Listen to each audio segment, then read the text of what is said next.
Welcome to Making Fun. This is gonna be fun. We just moved into a new house, and part of moving into the new house is getting the shop set up. It's so important to have a good, clean, organized space for you to do your work. So today we're setting up the shop, and we need a place for all of Tia's wonderful sewing stuff, fabric, all the non-wood, basically. Non-wood. Non-wood. We have wood and we have non-wood. So today we're gonna beat boredom with a 2x4 and we're gonna build Tia a desk. This was actually the first project I did when I started woodworking about 10 years ago. I built myself a desk. I have this desk to this day, and I'm building it off of that design. We'll link below for some of the resources that you can use, but it's pretty intuitive. From this video, you could probably figure out how to do it on your own. So if you want to be creative, I think it's really important for you to have a clear designated space for you to keep your tools that you can keep clean. So often I've wanted to be creative, I wanted to make something or build something, but the mess and the lack of organization, that task alone can be a huge burden. So starting off with just a nice place for you to work and keep clean and organized will really help your creative process. Yeah, so this is one of the tables that I made, and I'm modeling the new one off of it. So if you want it the exact same height, then we're going to make it 35 minus the half-inch piece of, so 34.5. That's our number. All right, let's go. So we want the table to be 35 inches, and I've got half-inch plywood that I'm going to use for the top. So I'm going to go 34 and a half.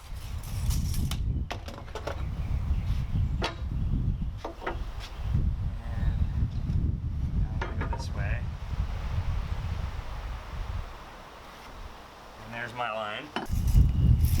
All right, so something I just learned that I did wrong is you're never supposed to just let the tape measure go and slap like that, because on all tape measures there is a little bit of play right here, and you want there to be a little bit of play so that when I hook, it pulls away and lines up right with the edge of the piece of wood. I'm in the shadow there. It lines up right with the edge of the piece of wood. But if I'm butting up against a piece of wood, it pushes in. And this is off by the exact thickness of the piece of metal. So whenever you're using a tape measure, don't let go and just let it slam down, because you're going to mess up the little rivets here. What you want to do is let go, slam down on your finger, and then let it go the rest of the way. And I realize this is all set up wrong. Why? Because I am right-handed. So we need to swing this all around so that I can hold this board with my left hand while I cut with my right. Or else my back will be to the audience. And you should never have your back to the audience. Unless you're Miles Davis. Miles Davis is a legend. Before we actually cut, it's really good to make sure that your blade is set to the right depth. Before you ever mess with the blade, make sure that you unplug the saw. I want to keep all these. All right, so I'm going to check the depth of the blade here, but what I want to do is I want to lift that blade up just slightly. All right, that should be enough. All right, let's get sawing.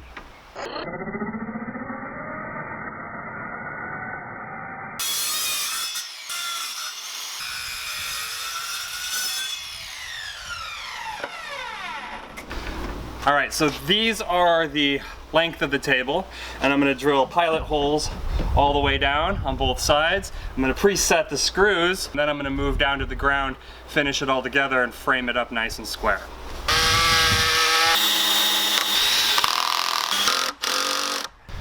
Times 2.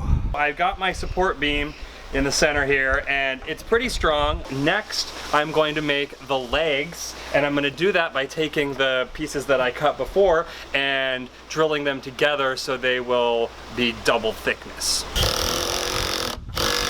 So I have my 4 legs and my 2 frames, and I think the way I'm going to go about this is I'm going to just make it upside down. So this is the top of the table, and I'm going to have the legs coming up, and I'm just going to do my best to make sure that the legs are square and hope that it is balanced when we're all done.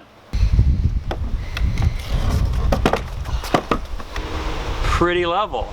I'm not too certain about the ground, but not too bad. What I want to do is make sure that the second piece is the same distance from the bottom of the feet down. So what I'm going to try here, and this is totally an experiment, is I'm going to measure down 6 inches, which is where I want the bottom of the board to be. And then I'm going to put a screw right here. And I'm going to do that all the way around so that when we flip the board around, the bottom will be exactly 6 inches resting on the edge of that screw. I love these little experiments because you never know how it's going to turn out. But that's part of the fun, is just, it's like a puzzle. You know, you've got a problem, you got to figure it out. All right, it's looking strong, feeling good. I think it's time for a celebratory cup of tea.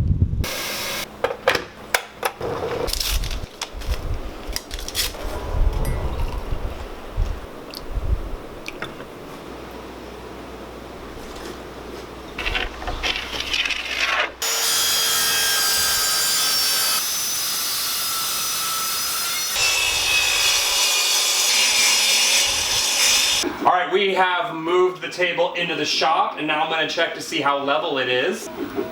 And we're good front and back. So next, we're going to get the table top onto the table.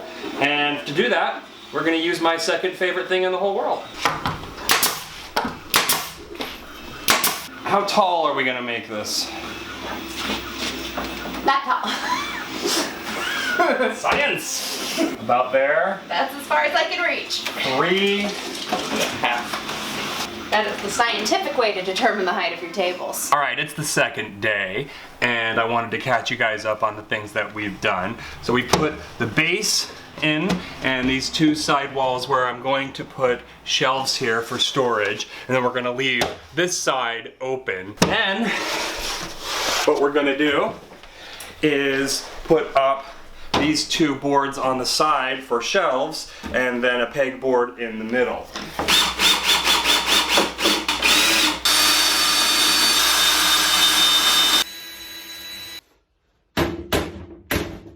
All right, and here's the progress I've made. So I've put up the back wall with the pegboard, and now I've put 2 boards here on the side for my shelving units. Now the sewing machine is going to go right here, so I'm going to put 1 shelf here just above that screw, a second shelf right here above that screw, and then a 3rd top shelf. And here we have it. We have our 1, 2, 3, 4 layers of shelf put in. Now for the most important part of any woodworking project, and that is to go over the entire thing and hide all your mistakes.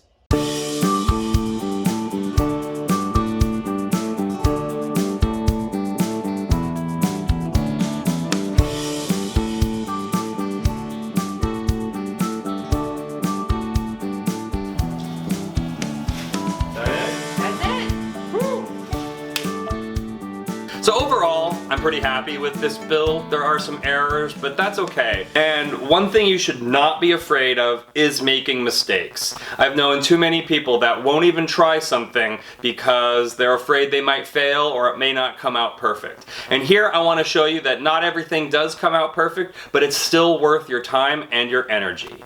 I fail a lot at what I do, but I also succeed a lot at what I do.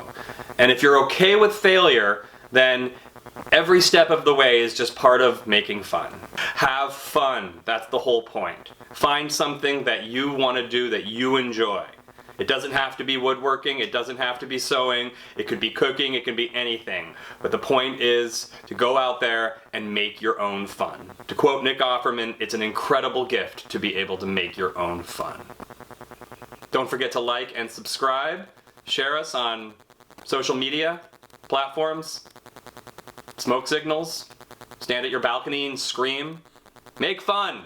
Come on, everybody, clap. Oh, wait. Double like and double subscribe.